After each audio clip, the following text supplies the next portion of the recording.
Balthasar Gerards was executed for the assassination of William I of Orange. The torturing included being whipped with a lash. After his wounds were smeared with honey so a goat could lick it up, the goat didn't cooperate though. He was forced to sleep with his hands and feet bound together.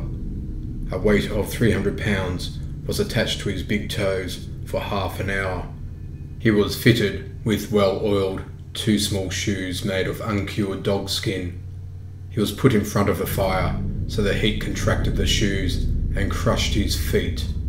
The remainder, half-burnt skin, was torn off.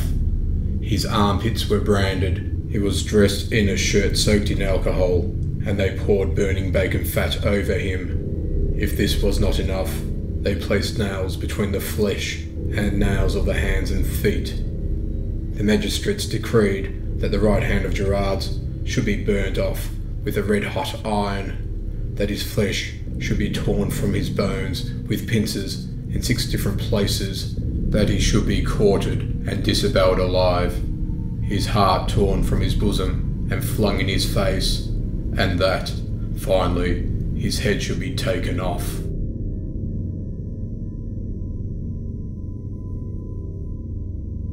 György Dózsa was a Hungarian rebel in the 1400s. He was eventually caught, tortured, and executed along with his followers. He was captured and condemned to sit on a heated smouldering iron throne with a heated iron crown on his head and a heated scepter in his hand, mocking at his ambition to be a king. While Dózsa was suffering, a procession of 9 fellow rebels who had been starved beforehand were led to such throne. In the lead was Dózsa's younger brother, Gyorgy, who was cut in 3 before Dózsa, despite Dózsa asking for Gyorgy to be spared. Next, executioners removed hot pliers from fire and forced them into Dózsa's skin. After pulling flesh from him, the remaining rebels were ordered to bite where the hot iron had been inserted and to swallow the flesh. Those who refused, about 3 or 4, were simply cut up, which prompted the remaining rebels to do as commanded. In the end, Dózsa died on the throne of iron from the damage that was inflicted, while the rebels who obeyed were let go without any further harm.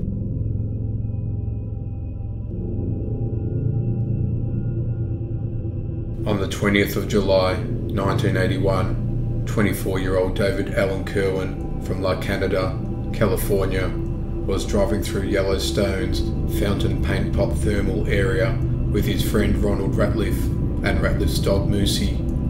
At about 1 p.m, they parked their truck to get out and take a closer look at the hot springs. Moosey escaped from the truck, ran towards nearby Selston Pool, which is a thermal spring whose water temperature has been measured at over 200 degrees, jumped in and began yelping.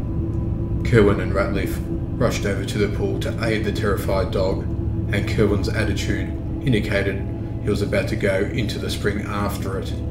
According to bystanders, several people tried to warn Kirwan off by yelling at him not to jump in, but he shouted, "Like hell I won't," back at them, took 2 steps into the pool, and dove headfirst into the boiling spring.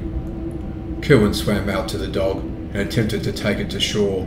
Then he disappeared underwater, let go of the dog, and tried to climb out of the pool. Ratliff helped to pull Kirwan out of the hot spring, resulting in 2nd-degree burns to his own feet, and another visitor led Kirwan to the sidewalk as he reportedly muttered, "That was stupid. How bad am I? That was a stupid thing I did." Kirwan was indeed in very bad shape. He was blind, and when another park visitor tried to remove one of his shoes, his skin, which was already peeling everywhere, came off with it. He sustained 3rd-degree burns to 100% of his body, including his head, and died the following morning at a Salt Lake City hospital. Moosey did not survive either.